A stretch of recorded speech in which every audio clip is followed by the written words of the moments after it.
Welcome to Season 2 of the Making Bank podcast, where we continue our exploration of South Florida's entrepreneurial landscape with host Keith Costello, co-founder and CEO of Locality Bank.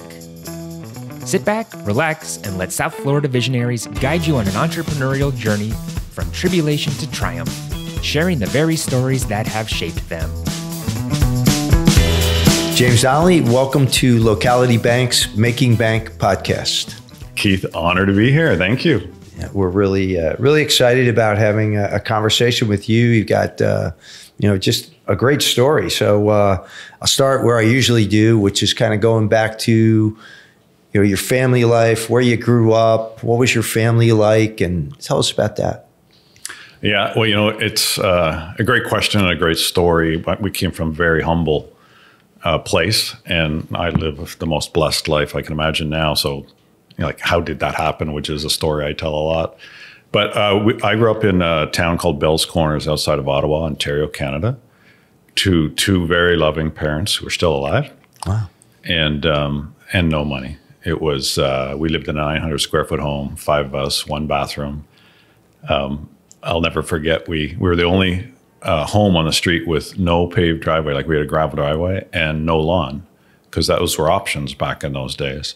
And so my father literally grew potatoes in the front lawn, and it was humiliating. I mean, you'd go all the way down our street, and there'd be all these nice, not similar homes, and they all had nice green grass and paved driveway, and until you got to the Donnellys. And so we grew up with not very much, and it shaped me a lot, both in terms of having loving parents and in terms of not having anything, because I made a decision at a very young age. I was not going to live like this, and became highly obsessed, like at a very young age, with wanting to make money, which isn't a good, in retrospect, singular purpose, but at that point in time, that was what was important.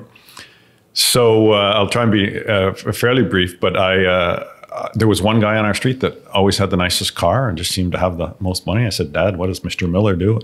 He goes, "I don't know. Go down and ask Mr. Miller." So I walked down the street, knock on Mr. Miller's door, asked him what he does. He goes, "I'm a CPA. It's actually a chartered accountant back then in Canada, but for the purpose of discussion, I marched back to my parents, just 12 years old, and I said, "I'm going to be a CPA." And then, a couple of wonderful things my parents did was in Canada at that time, in the I guess that would have been the 70s. I was born in 61, but by this time it's the 70s. They had something called a baby bonus. Canada is very socialist, and every parent would get a check every month for each kid. My 13th birthday, I'll never forget, my father sat me down and he goes, "Look, we're going to provide you a room, board, your baby bonus. We're going to give it to you, and you're on your own for the rest of your life." If you At what age? I'm on my 13th birthday. Wow. So, I mean, it didn't mean I couldn't live, but if I wanted the new jeans or the new boots, or I had to go work. Yeah. So I went and I got a contract, ironically. My dad lent me $90 for a little, 20-inch wide lawnmower, and I went and got a contract at a condo to do their lawn cutting for the summer. And, it only grows in the summer in Canada. Ironically, here I am in the property management business. But long story short, all summer long on Monday morning, I'd start mowing this condo complex, and end by Friday night, and all the little ladies would come out and give me water. And I made $2,000 on my first summer, and then I reinvested $350 in a snowblower, and I did it with the driveway in the winter. Bet you that was much more profitable, the snow removal. Exactly. So anyways, by 13, I was earning my own money, taking care of myself. And by the way, I never lacked for money the rest of my life because I always worked. As soon as I was old enough, I went to work at McDonald's and learned so much there, and was a manager at 16. So, I'm starting to get some momentum here. And then we still didn't have any money. So I went to the local university, which was Carleton University in Ottawa, and got my Bachelor of Commerce. And voila, worked for Arthur Andersen in 1985, passed the CPA exam. So that's when you graduated college? I graduated college 84. 85, wrote my exam, had to put in the time, which was till 86. And that's kind of the next inflection point in my life, is that I'd spent from 12 with learning Mr. Miller to 25, determined that I was going to be a CPA, and that was my life. And 15 months in, I said to my wife, by that time, Kathy was my wife. Kathy and I, our high school sweethearts. Wow. And I said, Kathy, I cannot do this the rest of my life. And so at that time, a good friend came up. He goes, you don't look very happy. I'm not very happy. He goes, come and sell real estate, tax advantage real estate tax shelters with me. And in the US, pre-1986, this was a huge industry. Oh, yeah. In 86, they changed the tax laws. This was 87. They hadn't changed in Canada yet. And Canada does everything a couple of years after the US. So I was making $33,000 a year at Arthur Andersen. I walk into the partner. I quit my job. I become a salesman. I've just got a new wife, a new house. My father-in-law was so upset with me because, and my parents always supportive, but like, what are you doing? Anyways, 1 year in, I made $300,000 my first year selling. Oh my gosh. I'm 20. Because that's a lot of money now. I mean, then I was 26 or 27 years old. And the next year I made $1 million. Oh my gosh. And I just, on my 28th birthday, I became a millionaire. Wow. So I'm trying to paint a picture. I'm not telling you anything I'm bragging about because I lost everything a couple times in my life. But my point was my singular focus on making money manifested itself. And, I know there will be some young entrepreneurs listening, I hope, to this podcast. I mean, you do need to focus. I'm not saying you need to focus on what I focus on, but yeah. I focused and I manifested exactly what I'd focused on for all that time. That's incredible. That's a great story. I mean, so first you say, hey, I'm going to be a CPA like Mr. Miller, because you saw what happened with him. And then once you get there, you're like, oh, I can't do this. And then you meet this other gentleman. So it's almost like, like manifesting, right? This happened. I think the other thing, and I'm 61 now, so I give more advice than I get, but there's something called the success cycle, and everyone, if they follow this, will never fail. And that is, you come up with a plan. In my case, I want to be a CPA. You implement the plan. Then you evaluate the plan. I don't like being a CPA. Then you adjust. Let me go do this. And then that will go on for some period of time. And as long as you keep having a plan, implementing a plan, evaluating a plan, adjusting a plan, there's no way you can fail. You'll just keep incrementally moving towards whatever it is you want. And that's my life. And that's true of my relationship with my wife, my health, my business success. But I'm glad you stopped me at that point because, I had the plan. I want to be a CPA. I'm a CPA. Don't like it. Evaluate. Adjust. Why don't I go sell? And then the next inflection point was the tax laws changed. So all of a sudden tax advantage real estate was no longer a product, and we'd built a machine to sell it. Time to pivot again. The success cycle churns again. Yeah. And you had mentioned you wanted to ask me how I got to Florida. Well, the next thing we said, we need a product. We now have a sales machine, but we don't have a product. And at that time, this would have been 1988, we looked for U.S. real estate that was in the South that we thought Canadian investors would want to, number one, invest, number two, get some tax advantage, and three, maybe use. Yeah. And we looked at Texas because real estate was so cheap in 1988. I mean, it was so inexpensive. It didn't even service operating costs, let alone debt service. But that model didn't work because we didn't want our investors coming out of pocket on a monthly basis. Mm-hmm. Long story short, 1988, we find this unbelievable brand new 100-unit apartment building in Largo, Florida. We had it under contract at $50,000 a unit. We appraised it as condo, $100,000 a unit. Do the math, 100 units, 50 spread, that's $5 million minus your expenses. We were going to make a lot of money. And we bought it. And that was how we got to Florida, is we would, over the next, until 1994, we bought 2,000 of these units, converted them to condos, sold them to Canadians. And then so you were buying apartments, doing condo conversions. Wow. And then only selling the units to Canadians. They weren't sold to Americans. Mm-hmm. They got some tax advantage. We rented them and managed them for them. By the way, that's how I got into the property management business. And of course, ultimately, some of my investors from 1988 still own the unit and use it as their vacation home. Wow. 35 years later. Wow. So anyways, that's how I got to Florida. And then, of course, pivot time again, the Canadian dollar goes down to 63 cents and our sales stop. Again, I'm like, can I not get into a business that, but banking? Couldn't I not get into a business like banking? So then we've had plenty of pivots in banking. Yeah, I know you have. And this is an incredible, I want to talk about Locality because I just am so excited about the platform you guys have created. So then, of course, we had to pivot again. And fortunately, in 1992, Canadian investors had said, would we manage the property for them? And, you know, I'm still then only like 30 years old. So the answer as a young entrepreneur is always yes to whatever the customer wants. It's another lesson for our young audience. And so we started a management company. Like our company at the time was called Intellivest. And so this was Intellivest Management. And but when sales stopped, we're like, oh my gosh, what are we going to do? And the only real operating entity we had was this management company. And I just finished reading Wayne Huizinga's The Making of Blockbuster book, 1995. And he explained how he consolidated the waste management business. And he tied a knot together, connected some dots for me. I asked him, I don't want to say became a friend. He became someone I asked a lot of questions to later in his life. Mentor. Yeah, a mentor. I said, Wayne, I don't get it. Like waste management, Blockbuster? He goes, James, 100% of our profits at Waste Management was from renting dumpsters. I paid X for the dumpster. I rented it forever. For why? We made no money picking up trash. Think about Blockbuster. We buy the cassette at that time. We rent it out for way more. A little difference is the cassettes, depreciate. The dumpsters didn't. And it was all about recurring revenue. And I thought, oh my gosh, I'm in a recurring revenue business. Why don't I consolidate the property management business?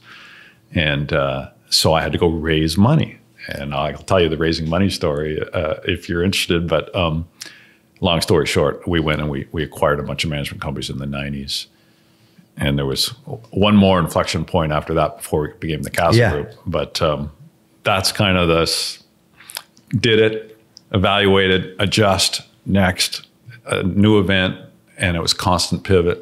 Even to this day, I mean, really, I think most people know we sold the condo and HOA business in 2020. And so, I'm pivoting to philanthropy and to investing and that sort of thing. But it's interesting because, a lot of people talk about, embracing failure. It's almost the same thing. I mean, you had these great successes, but then all of a sudden, as you say, something happens. So you've got to reevaluate, look for make the next plan kind of. And something always happens. Right. Pandemic, Great Recession, you know better than anybody in banking. Failure of Silicon Valley Bank out of nowhere, right? I mean, that was, It really impacted our condo and HOA business because a lot of the bankers of our industry are mid-sized bankers. Right. And of course, we're managing funds for our clients, and we have policies to make sure everything's FDIC insured. Right. But we have 500 accounts and hundreds of millions of dollars. So you can believe we were doing a really intense audit to make sure, in fact, we did have everyone insured. But yeah, that's kind of a hopefully quick enough history just to tie in the Castle Group, because most people know me about the Castle Group is Intellivest Management wasn't the best name. And so I think it sounds pretty cool. Yeah, well, more on the investment side. And we were going to be pure property managers. So, your home is your castle. It's better. And Castle was available, right? The name was available. And so in 1995, we did that. And when did you actually come to Florida? Yeah, so 1987, we started looking for real estate. 1988, we bought real estate. 1988 to 1994, I commuted from Ottawa. I mean, my poor wife, we have 3 young boys at that time. They're all in their 30s now, and at some point in 1994, she goes, honey, this ain't going to work. It's funny. I just talked to, Jeff Burns. Yeah. I don't know if you know Jeff, but he kind of did the same thing from Michigan or, going back and forth for a long time until he finally said, I'm staying here. So at some point, that's kind of what you said, right? 94 was when you and Kathy. So in 1994, we had the discussion. 1995, we put our home up for sale in Canada. In 1996, we moved. So 27 years ago. Wow. In fact, I had dinner with Jeff recently, and we talked about the same story. Interesting, yeah. So the last piece of that, though, I think is important, is I wasn't very good at acquiring management companies. So, just because you decide to go and pivot into this doesn't mean you're smart enough to do it, or maybe you didn't ask the right questions. But we did not do a good job, and in fact, we did raise some money, and I'll have to talk about that later.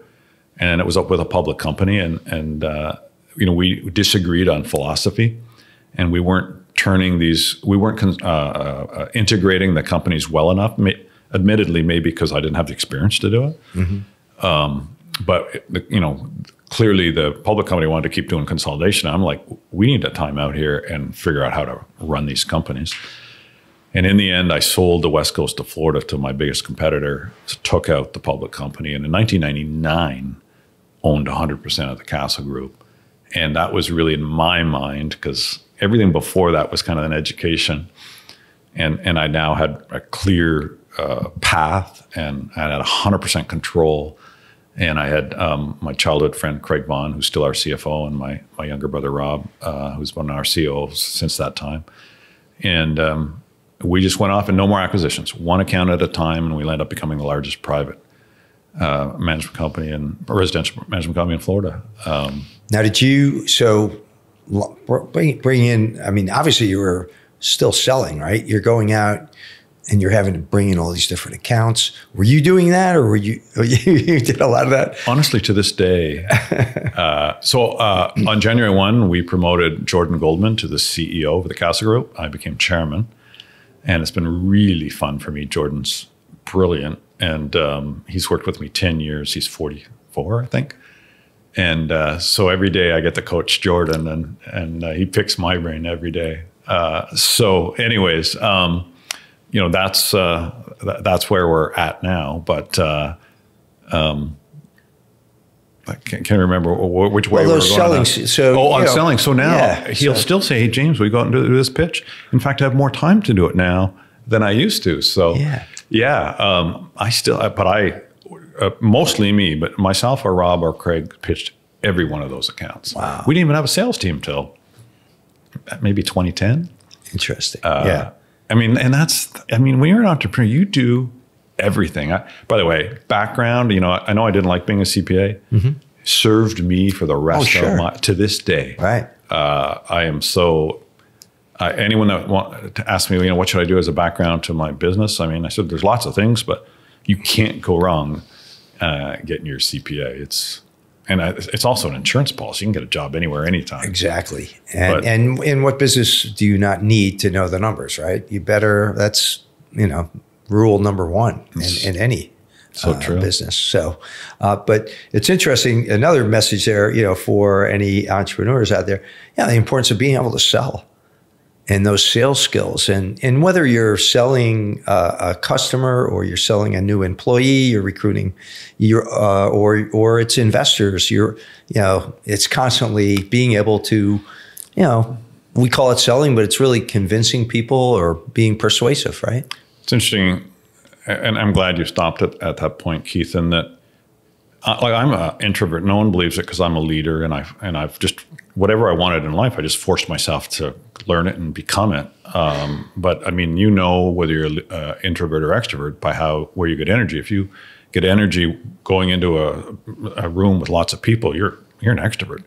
If you get your energy, curl up with a book at your couch, you're an introvert. And I get more energy from being alone than with people. It's not that I don't like people. It's just I am an introvert. So here I am having to sell, but it doesn't. I don't care whether you're tall or short or male or female or whatever. If you're an entrepreneur, you're selling something, or you're not going to be successful. And I don't even consider it selling. I just consider it growing my business. Right.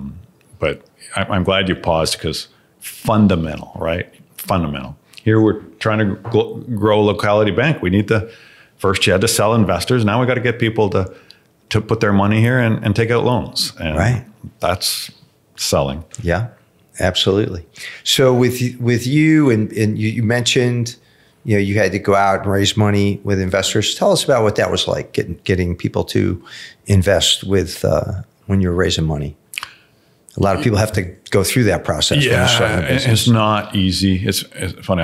As you know, I've been chairman of several nonprofits here in Broward County, and One of the things I never like to do, either raising it for private purposes or even raising money for charity, it's just not in my nature to ask for money. Neither.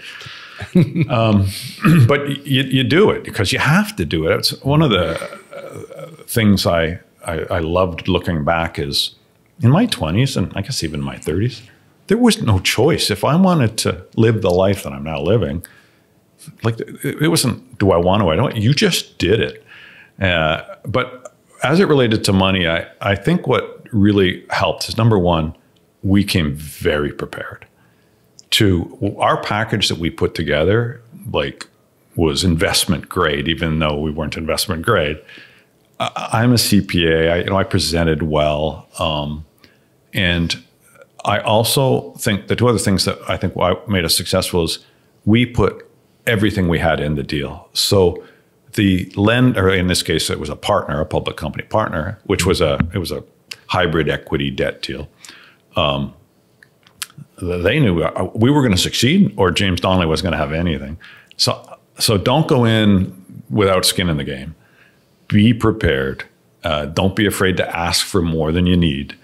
And you better be completely convicted that you're going to be successful and you are all in. You've burned the bridges. That's what the lender, whether it's a bank or private equity or venture capital, that's what they want to hear. Right. And there's got to be kind of paint the picture. I'm involved in some venture funds, and there's funds that'll just do that do pre-revenue. There's funds that'll, like, if you don't have a revenue stream, they don't do it. And then there's different kind of focuses, but you better be able to paint what that looks like, no matter who you're in front of. So on the flip side of that, let me ask you, you're also an angel investor, and you invest in a lot of things. You're an investor in a locality bank. So what do you look for when you're making an investment? It's a great question. I'm not trying to blow smoke here, but I invested in you, right? I didn't invest in this thing called locality that didn't exist, by the way. So, I knew you, I saw your track record. You'd done it several times before. That was the number one reason. But the second one was, I'm really a big believer in platforms. And if there's several good books out there, and Google all of them. They're platforms in which they're getting multiple revenue streams off you. So this was a technology platform that could scale. I've talked about the South American company that's done this. And I thought, oh my gosh, banking is banking. The thesis here is we want a community bank because there's a gap in the market there. But instead of serving it how we used to serve it, we're going to serve it using technology as our friend. And when I saw you, the gap in community banking and the technology platform, I was, and I still am, highly convicted that this is going to be successful. I'm taking you on the road with me. Yeah. When we do the next offering. That was a next capital raise. I'm going to be out. That was a great explanation. So I definitely am, James. I'm bringing you with me. Looking back on, you've had a lot of different successes. You've had some pivots, some failures, a lot of good stuff. If there was anything you could do differently, what would it be? I think two things. One, I was 59 years old before I sold and had a significant liquidity event. What if something happened to that company that I sold? It didn't, and frankly it's on fire still. The buyer is very happy, but that was a poor risk profile.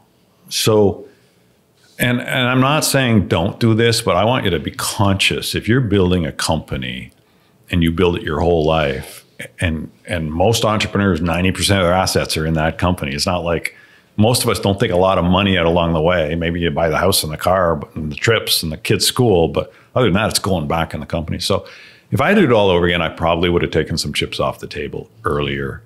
I'm very blessed, and you'll hear me say that a lot, but I was able to go all the way to 35 years in and exit very well. But I think that's one. And the second one, you just heard I started working at 12 and I'm almost 62. So for 50 years, I've worked really hard. And I've never taken a sabbatical. And I think that would be highly healthy. And those two are related. if I do it over, I'm grossly oversimplifying. You get out of school at 20, you build your business to 40, exit, take some chips off the table, take your sabbatical, jump back in, do your next one. Then you've got that. I mean, frankly, I've still never done it, but I'm about to. You take, I'm making this up, a year and just, be with your loved ones and our minds are racing. I know yours is just even interviewing me and walking back out of here. You're going to be building the bank the moment we're done this. How often do you just get to calm that mind? Not just for a day or a night or a week, but that's something if I had to do it over again, I would have taken some chips off earlier, and I probably would have inserted a year in my life where I just sat back and reflected. That's really, really good advice, I think. So you've had some great success. And you're also very philanthropic. Let's talk, you're involved in, I think, really, I got to know you really personally through the workshop and also through United Way, Alexis de Tocqueville. So you're involved not just in philanthropy, but also in the community in a big way. And talk about what drives that. Yeah, it's interesting. Firstly, I have to give Kathy 100% of the credit for the philanthropy side, not necessarily the leadership of organizations, which I've done, but just bringing to our family the pay it forward, give it back philosophy. I don't want to say she was born with it, but she pursued it. As soon as the kids left, not that she didn't do it while the kids were there, but as soon as the kids left school, she jumped in and just started working. Boys and Girls Club was the first, and so on. And so I really followed her lead. We created something in 2010 called Castle Cares, which is we gave 1% of our profits back to the community.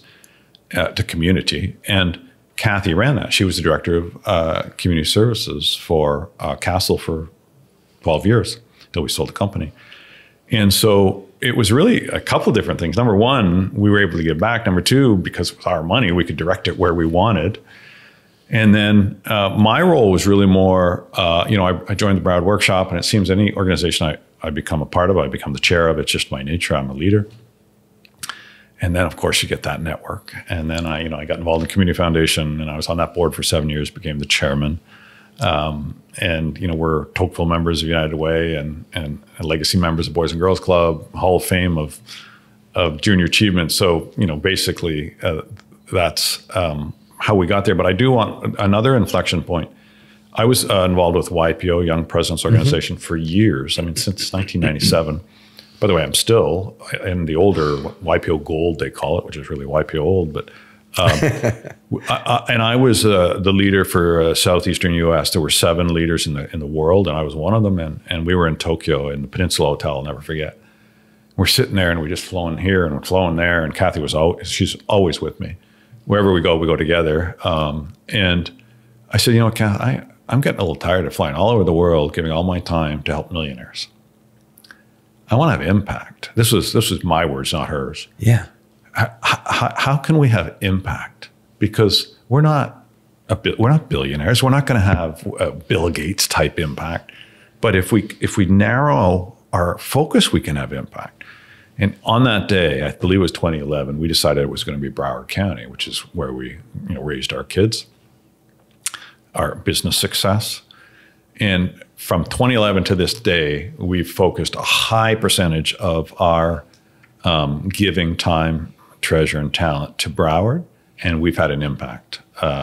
You could Google what we've done in the last 12 years, and we've had impact where we wouldn't have impact if we didn't make the strategic adjustment to narrow the focus. And look, I think we all want to have impact, and I have no judgment. I have no advice on this. This is all very personal, but just writing a check and sending it off and not even seeing the fruits of that is a strategy, but you don't even know whether you're having impact. So it was a very deliberate adjustment, success cycle in our philanthropic business to have impact, and we're happy with that decision. Well, I have Googled what you've done, and we'd be here for another half an hour if I read off all of the different awards and things that you and Kathy have done here in the community. So, really thank you for that. And you've impacted, just a tremendous number of people here in our community. So it's great. Yeah. Well, thank you, firstly. And it's all about paying it forward. Literally at this point, if you divide your life up into thirds, right? The first third you learn, the second third you earn, and the third, which I'm in starting now, is where you reflect and give back and reap the first 60. So a third, and we're just starting that third.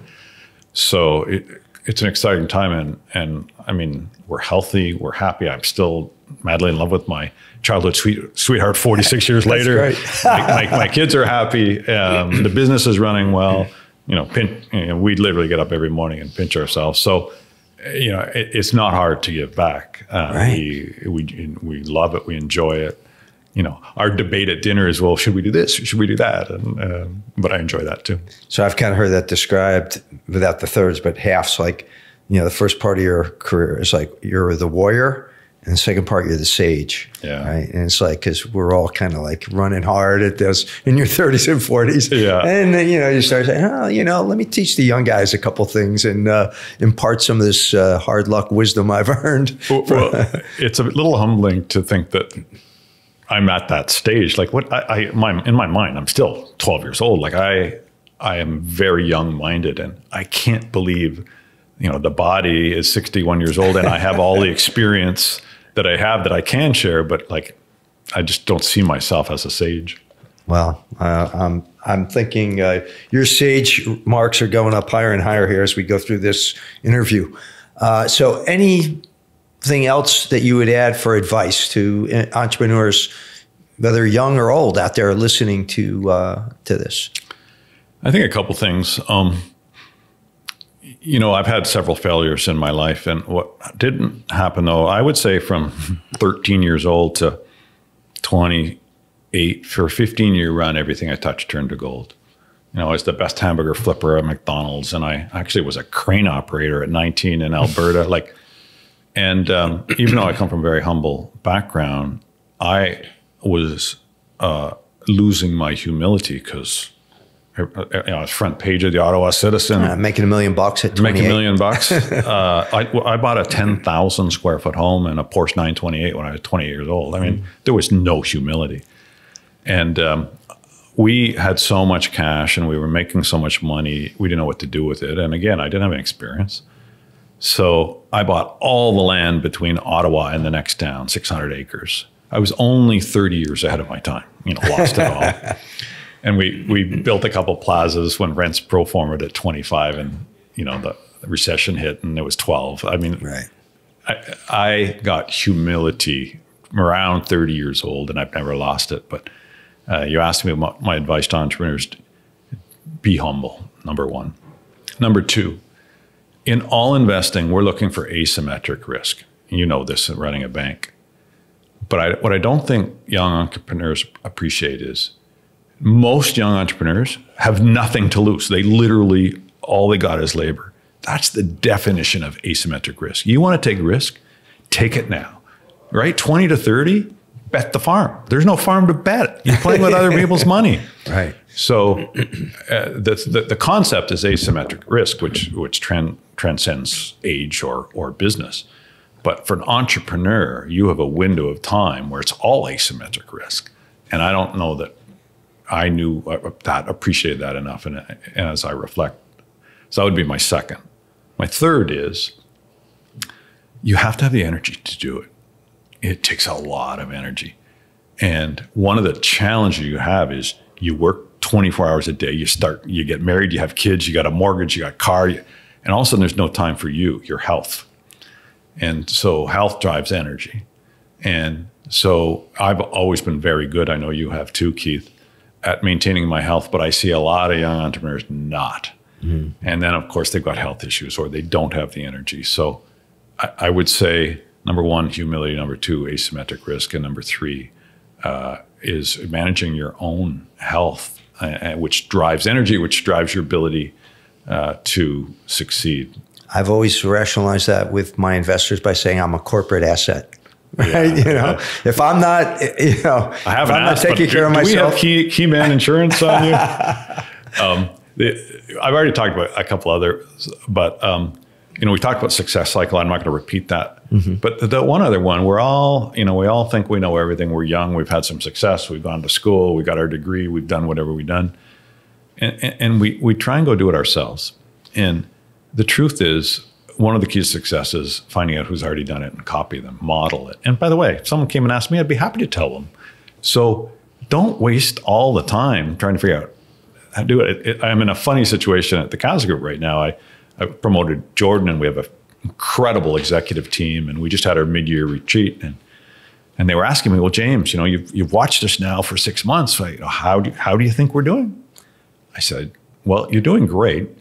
I've really got one major concern. I said, well, what's that? Like, we're great. How could you have a concern? I said, you're not asking enough questions. I can tell you that James and Craig and Rob, the founders of the company, figured out just about everywhere possible not to do it. We made every mistake possible. And you guys have decided you're so smart that you'd rather make all of those mistakes yourselves, which you will, instead of asking us. And I can give you 5 examples right now if you want them. And they just could have heard a pin drop, because they knew I was right. And we're only going to be around for so long. They should be picking our brain. That's called modeling. And I'll stop, because I could go on all day about my advice to young entrepreneurs. But modeling, don't forget it. It's super, super important to shorten the learning curve to success. Yeah. Or having a mentor, right? So similar, even if it's somebody that you're not in the situation that those executives are with you, like you did with Wayne, there's so many people out there who are willing to spend time with somebody. There are, and even if it's not a person, they've written a book. Right. So there's no excuse not to have a mentor. So let me ask you one thing, because, and this is off script completely, but I remember going to an Alexis de Tocqueville event here at the United Way, which is actually a couple doors down. I can see it. There are Kathleen Cannon and her crew are our neighbors, where you gave a talk. And I remember, I'm taking notes even today because I like a lot of the stuff you're saying, but I remember just taking so many notes during that, and refresh my memory. Where did that information come from at that talk? Did you write a book, or?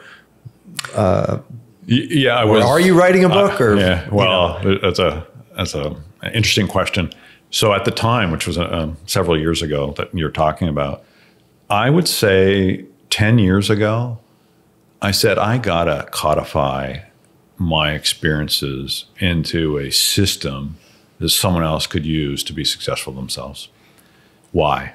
Number one, I really wanted to put some structure around what was spinning around in my brain.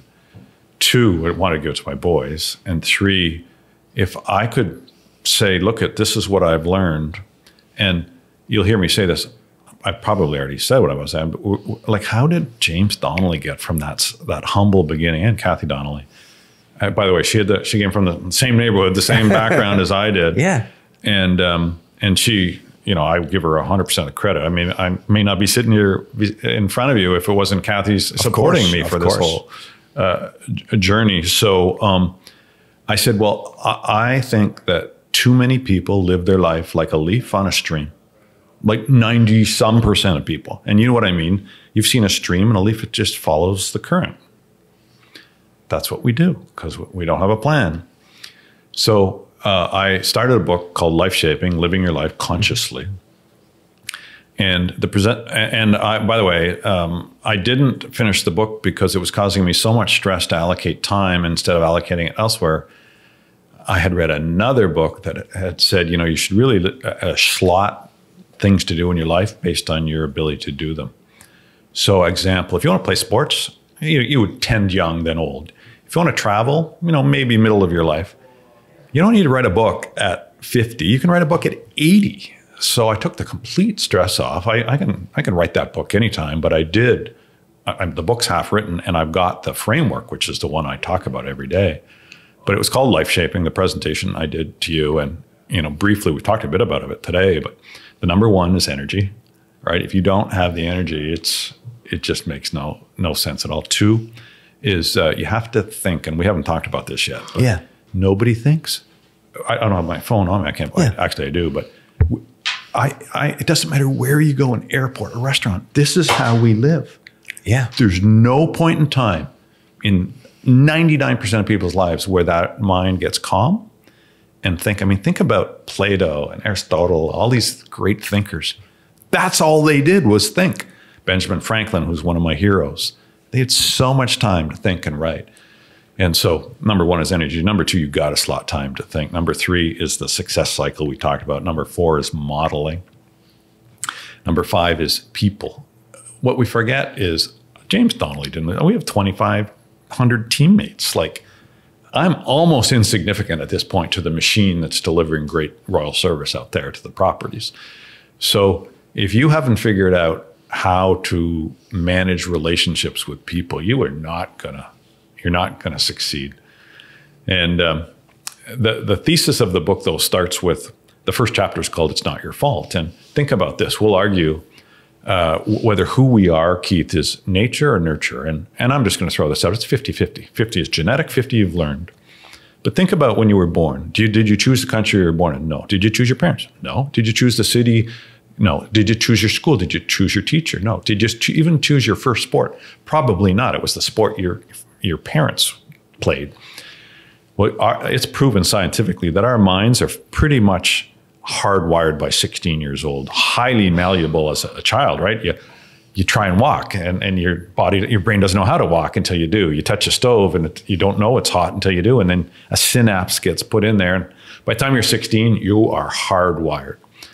Well, my argument is you didn't have a lot of input into that because of the story I just told you. So it's not your fault who you are. Chapter 2 says it is your fault because the science in the last 30 years on the malleability of the brain is unbelievable. The classic example is the unbelievable vet who lost a limb, defending our country. And for, I don't know how long, but they believe the hand is still there because the brain hasn't rewired. Wow. But it does rewire. It has to rewire. So we now know scientifically you can rewire. And so basically the book, and I'll stop now, is life shaping is where, and so the next chapter is where am I now? Inventory. It's a self-inventory. Where do I want to be? And then the rest of the book, which I was kind of going into lightly, is the steps to get from A to B. Not your fault. It is your fault. Where am I now? Where do I want to be? And what are the steps to get there? That's life shaping. By the way, I patented the term. I have a website, and it's something I'm now going to spend some time doing. I really, frankly, just created the website to honor the patent because you have to use it, or the U.S. Patent Office has to show it in use. Yeah. But as I look forward, I really am looking forward to fleshing out the life-shaping concept and putting it out on now many more media. I have no financial interest in it. This is all about some satisfaction, some clarification. Even when I talk about it today, and you're going to give me some reflection, I need to add that to it. So it's a constant working process. But that's what you listened to several years ago at United Way. And so it's interesting that I still remember that because at that time I really didn't know you. And I came to that and I'm like, I wrote so many notes down at that, so it made an impression on me. So I still remember it. Good. Well, 10 years ago. Maybe I can make an impression on some young entrepreneurs in the future. I think you will, especially when you write that book. So, yeah. And you got time to do it now. It's coming. Looking forward to that. All right. So now we're going to go to our famous lightning round. Uh-oh. We're going to hit you with just, quick responses. So your favorite book?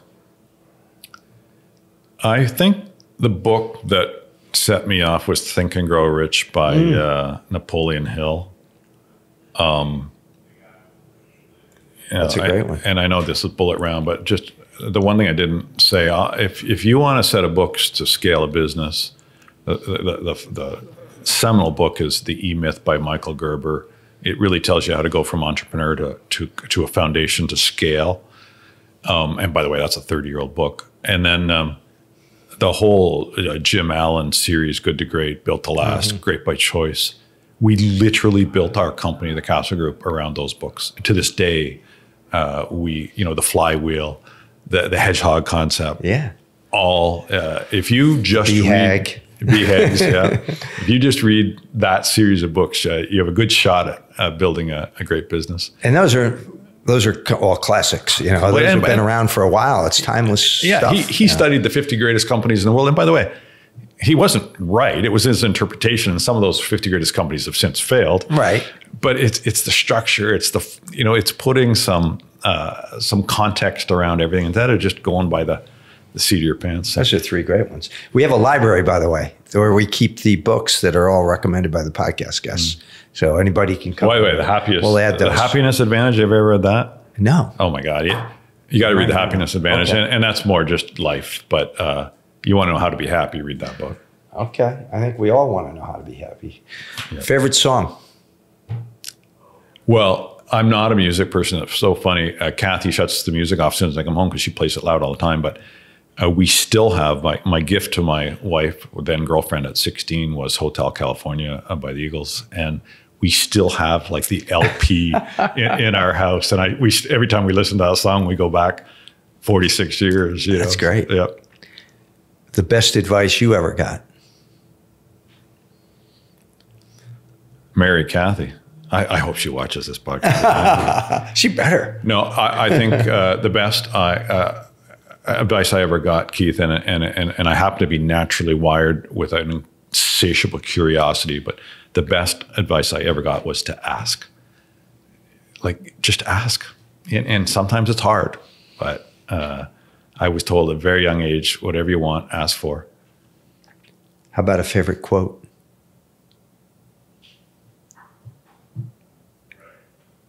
I don't know. A favorite quote?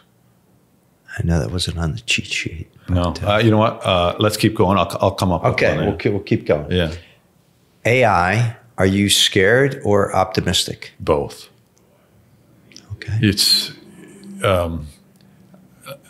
first of all, we had a great example this week.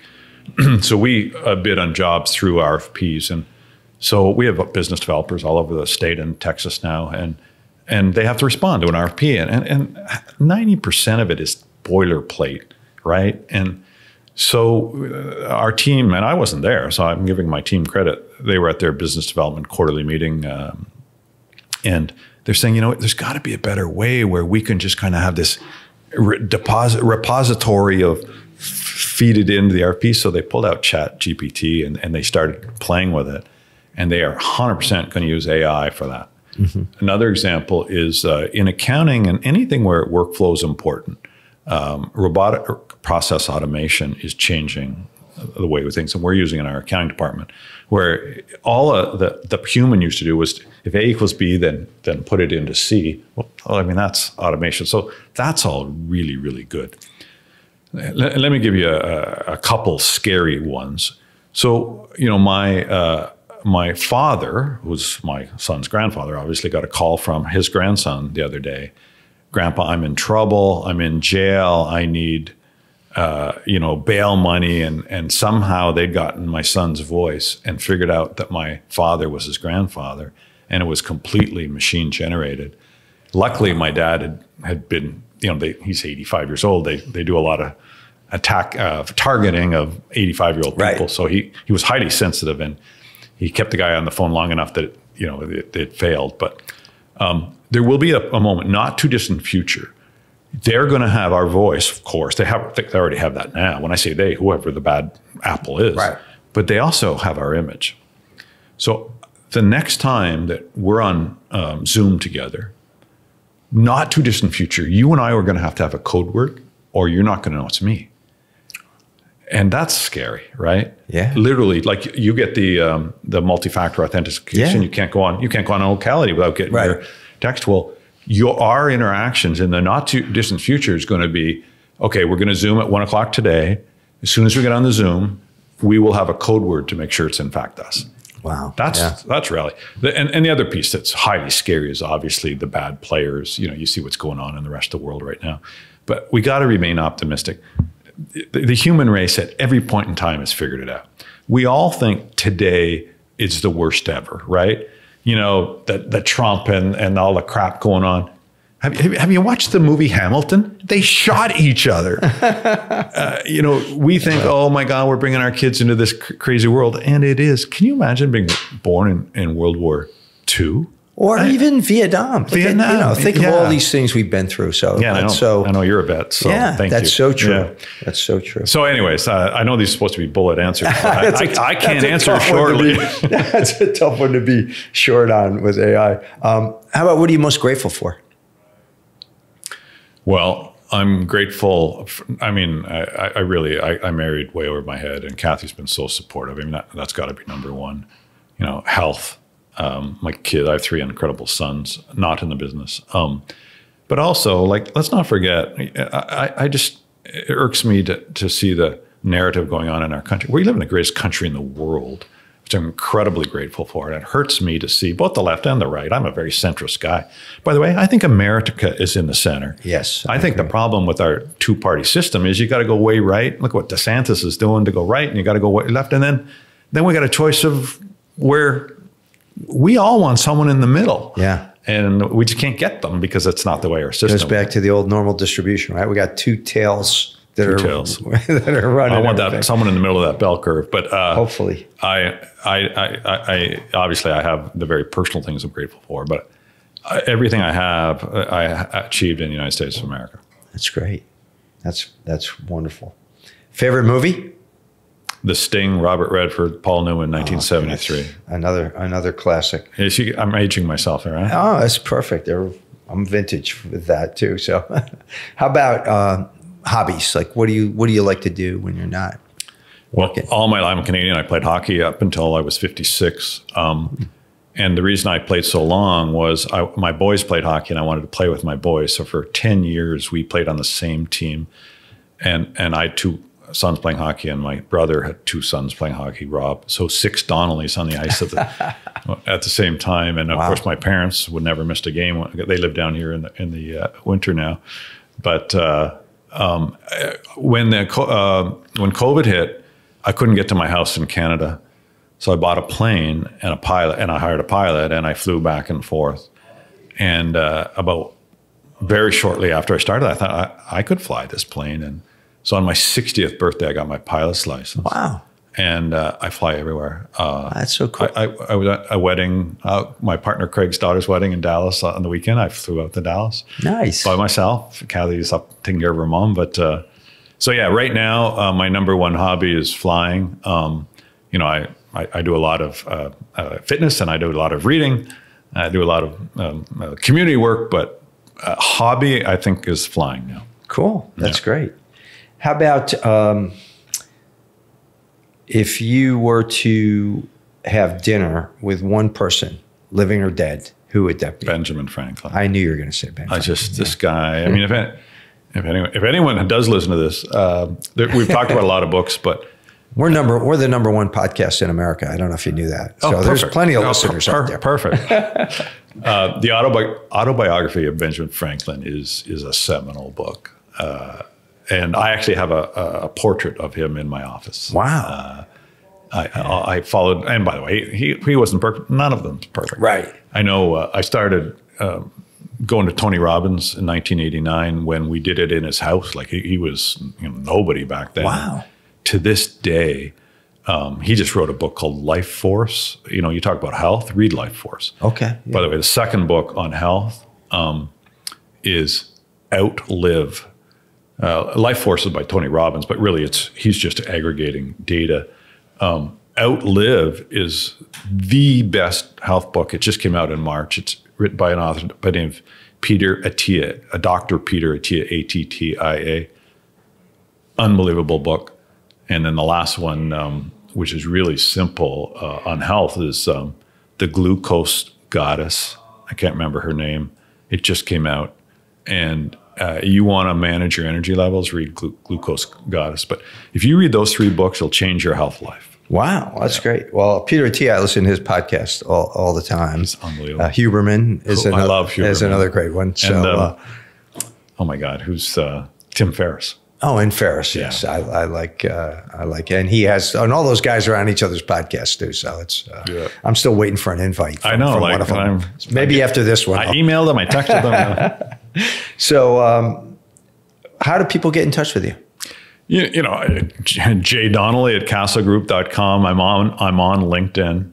Cool. And I still check it every day. Although, you know, you look at those things you don't want to do every day anymore. And I'm like, I don't really want to be on LinkedIn every day. I may change my frequency there, but you could easily message me on LinkedIn. And that's probably the best way these days. So, well, this was really enjoyable. I think as far as like knowledge content, I think this is way over the top for any of the podcasts we've done so far. So, James Donnelly, thanks a lot for being here. I hope there's a kernel of what we talked about for someone out there. So. I'm sure there's a lot of kernels. Thank you. Yeah, appreciate it.